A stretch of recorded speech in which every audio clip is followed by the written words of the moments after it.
tous et bienvenue dans cette nouvelle vidéo ASMR échec. Aujourd'hui je vais jouer une partie en live contre le bot de Magnus Carlsen sur chess.com et je vais jouer avec les blancs et je vais commencer avec E4. Je vais devoir relayer les coups sur mon téléphone à côté, mais c'est pas un problème, je l'ai déjà fait une fois contre le bot de Stardosh, j'avais gagné. On a une sicilienne, cavalier C3. Je joue pas la sicilienne ouverte. On a cavalier C6 et F4. Je joue la grand prix. L'attaque grand prix. On a F5. Coup qui m'a l'air très agressif. Alors je connais pas bien ce coup là, mais je pense que je peux juste prendre et ensuite je peux venir jouer cavalier F3. Fou B5 et venir roquer et avoir déjà ma tour sur une colonne ouverte. Mais c'est un coup que je connais pas vraiment, mais qui m'a l'air intéressant.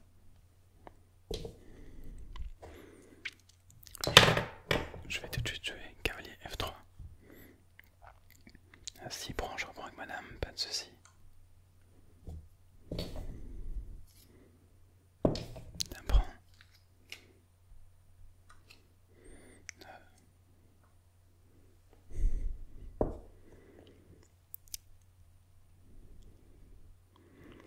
Dame F6. Alors j'ai pas envie de prendre parce que alors je l'aide juste à développer son cavalier. Mais je peux jouer fou E2. S'il prend, je reprends avec le fou. Je viens de nouveau roquer, mettre la tour sur la colonne verte. Est-ce que j'ai une autre façon de garder la dame? Si je garde pas la dame, si je garde la dame ailleurs, j'aurais pas l'opportunité de roquer parce que sa dame contrôle la colonne F, donc je crois que je vais juste jouer ça. Fou 2. Alors ça ressemble à rien à une C6, une grand prix. En général on vient sacrifier le fou pour le cavalier en C6. Cavalier qui est parti. Donc position différente de ce dont j'ai l'habitude, mais qui devrait pas poser trop de problèmes. Alors là j'ai directement envie de jouer cavalier D5. Attaque le cavalier, menace la fourchette, le fou menace la fourchette et place juste mon cavalier sur une très bonne case qui ne peut plus être attaqué par les pions. Donc je vais venir jouer ça avant de roquer. Et voilà, on a fou D6. Maintenant je peux venir roquer et puis je vais venir jouer D3, mettre mon fou en jeu. Je suis pas mal là, son fou à lui est bloqué. Il peut imaginer jouer B6, fou B7, mais ça va lui prendre un peu de temps. Donc je vais venir roquer. Alors en gardant en tête le fait que la diagonale soit ouverte. Et donc il y a des idées par exemple de fou D4 échec. Bon là il vient mettre la pression ici. Je pense que... Alors il y a aussi l'idée de venir faire la fourchette ici si je vais partir sans fou. Donc par exemple C3, D4, il prend, je reprends. S'il prend, j'ai la fourchette aussi. Donc j'aime bien cette idée là.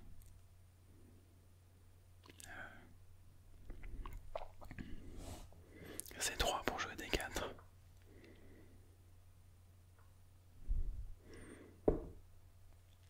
Cavalier E6. Je crois que je vais jouer D4 quand même. D4, il prend le cavalier, je prends le fou.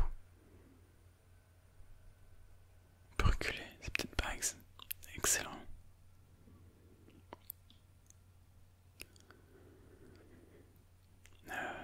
Ok, D4, il prend. Si je reprends, il peut maintenant prendre, je prends, il prend ici avec échec. Un truc que j'avais aussi pas fait gaffe, mais ça marchait pas ce que je voulais faire au coup précédent parce que ça pouvait reprendre ici avec échec. Donc c'était pas un bon coup du tout en fait, C3, j'aurais juste dû aller sur D3. Par contre maintenant je suis embarqué donc... Bon, s'il prend, je reprends, j'ai du D4 après que je peux jouer. J'ai pas envie de jouer D3, mais il va falloir à mon avis pour... Alors j'en prends juste. je prends et reprends avec le fou. Et après je joue D3, fou F5. J'ai pas envie. C4 c'est une autre idée, s'il prend je reprends avec le pion. Mais j'aurai un pion arriéré ici. Je vais venir prendre le cavalier. Et essayer de potentiellement aller jouer une finale. Alors c'est le bot de Magnus. Donc à tous les coups il est bon dans les finales. Ok. Est-ce que j'ai E5 pour chasser son fou? S'il prend, j'ai tour E1 qui cloue le fou au roi. S'il vient le défendre avec F6, j'ai maintenant D4 et s'il prend, je prends. Et le fou est bloqué. Donc je crois que je vais jouer E5 parce qu'il peut pas prendre. Et effectivement, ça le fait reculer. Et maintenant, je peux jouer D4 et je suis dans une bonne position. À un certain moment, je peux venir mettre la pression sur ce pion C aussi. Je peux jouer D4, mais est-ce que je ne dirais pas jouer directement fou D5? Fou D5 qui va mettre la pression, il peut rocker. Mais la pression reste toujours sur le pion là. Et ensuite, il faudrait que je vienne continuer à mettre de la pression d'une façon ou d'une autre. Mais je crois que je vais jouer ça. J'imagine il rock, effectivement. Et maintenant, bon, pas D6, parce que D6 couvert. Si jamais il joue D6 lui-même, je pourrais imaginer de prendre. Non, je peux pas prendre. D4, puis on prend, je peux venir à un moment sortir mon fou. Essayer de doubler les tours, mettre de la pression ici. Si je joue D6 pour jouer fou, il peut pas jouer D6 parce que je peux en prendre. Donc je vais venir jouer D4. Et on va voir ce que ça donne. Puis on prend. Puis on prend.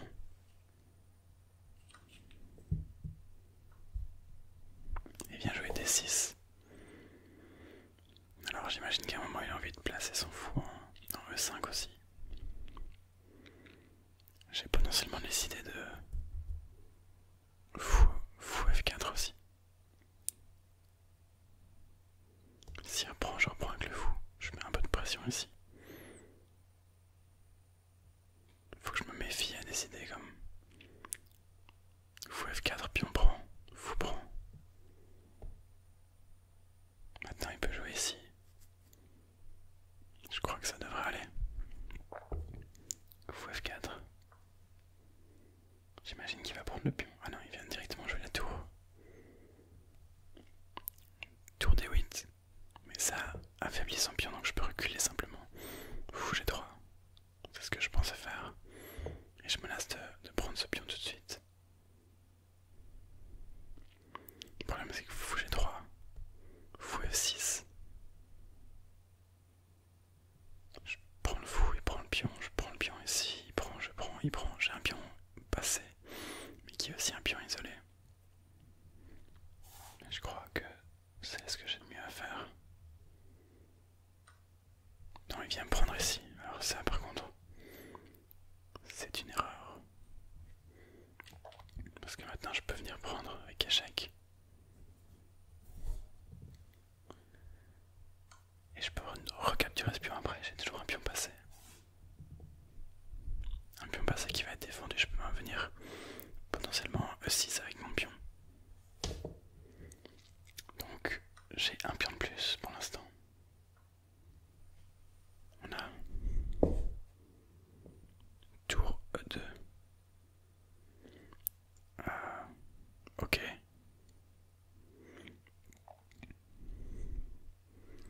Alors, ce pion-ci est attaqué.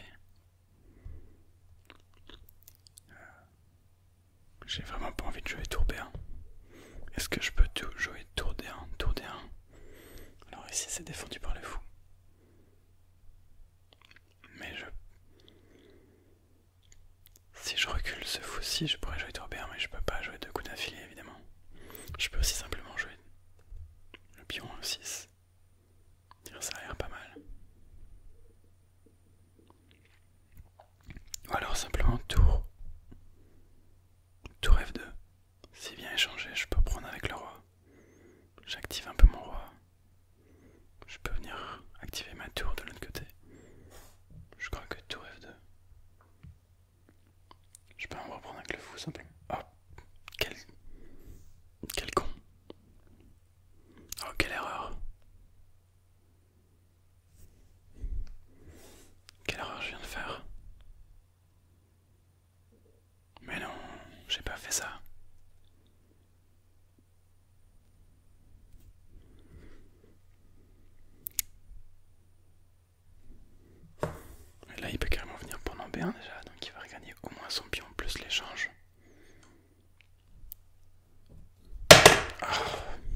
qui va, y a rien qui va.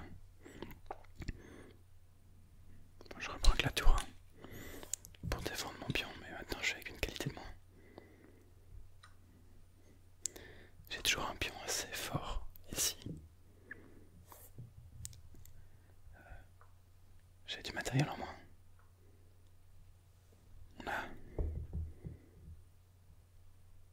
On s'en fout ici.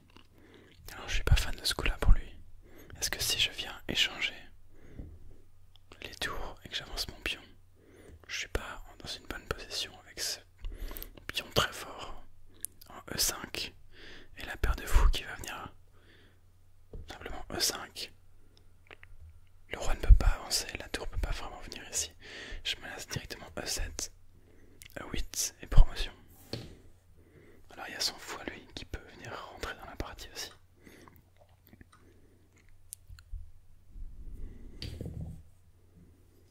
Mais son fou est bloqué, il peut pas revenir tout de suite. Donc je vais jouer directement E6 et venir mettre de la pression. Et on va voir s'il a une façon de se sortir de ce pétrin. Fou A4. Pas mauvais. Alors il peut venir jouer fou A8. Ça c'est un petit peu emmerdant. En fait c'est pas si gagnant que ça. Je croyais que j'étais gagnant mais en fait non. Simplement parce qu'il y a fou A8.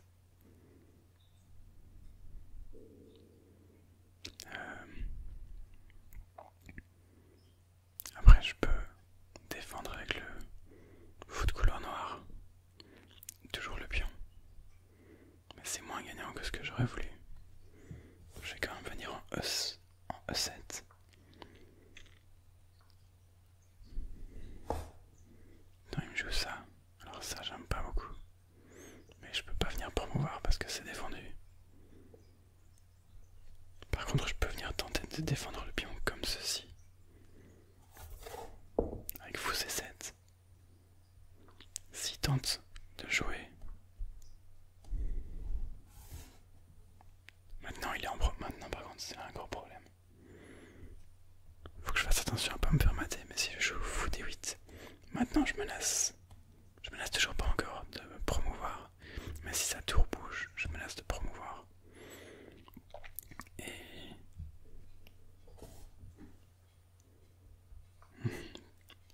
ça devient intéressant. Maintenant je vais juste m'échapper.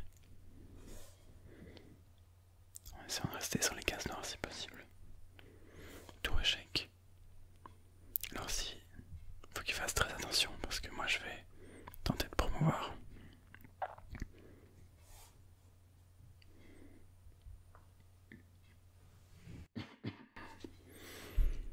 Alors il vient prendre ici, en B2.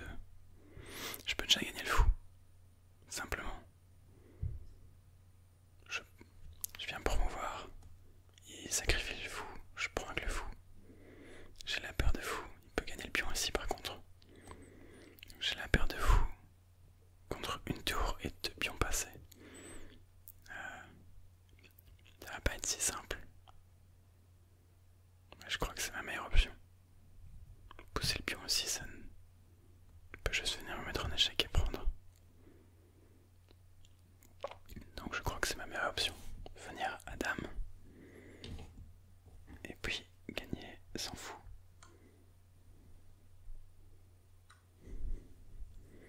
Fou prend. Fou prend. Et alors j'ai cru qu'il allait venir prendre le pion ici. Mais à la place il vient jouer tour D2. Tour D2 qui a un coup assez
monnaie de sa pièce.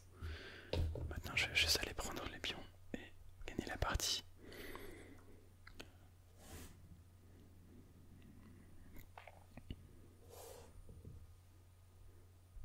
Il ne devrait plus y avoir de problème.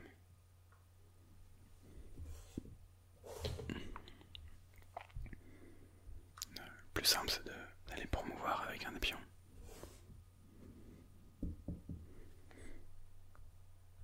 Je vais directement attaquer ce pion-ci. Bon, les bots sont en général plus très bons. À partir du moment où ils ont beaucoup de matériel en main, ils commencent à faire vraiment n'importe quoi. Parce qu'ils voient simplement que tous les coups sont perdants, donc ils font n'importe quel coup. Je vais quand même aller jusqu'au mat pour dire deux. Donc à faire.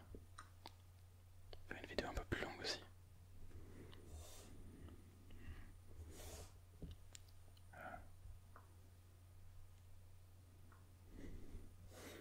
Hop, je vais venir pousser mes pions comme ceci. Je peux pousser à la fois les deux pions si je veux. Bon, il fait plus rien d'intéressant maintenant. Je sais pas si je dois continuer la partie, c'est la question que je me suis posée. Fois dernière aussi. Est-ce que je continue la partie ou je m'arrête ici? Je vais continuer en vitesse.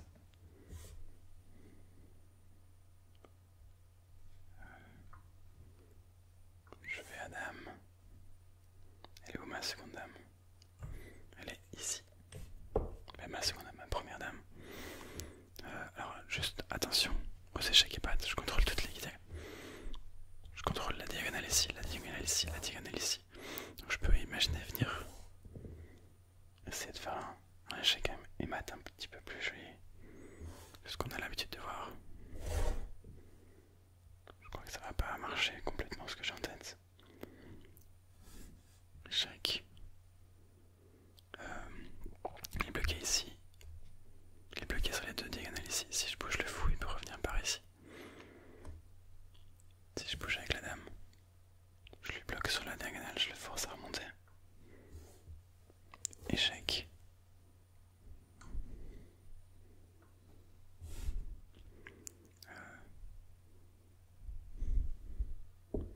Dame C6, échec. Alors maintenant, il est pas en échec et patte parce qu'il a ce coup-ci. Plus simple. Simplement fou des 5. Et venir le mater comme ceci. Échec et mat. Je vais lancer l'analyse de partie pour vous mettre au moins le screenshot et je vous retrouve dans 2 secondes. Voilà, alors, pas une horrible partie. Bon, j'ai eu une connerie avec tour F2. Je m'en sors assez bien.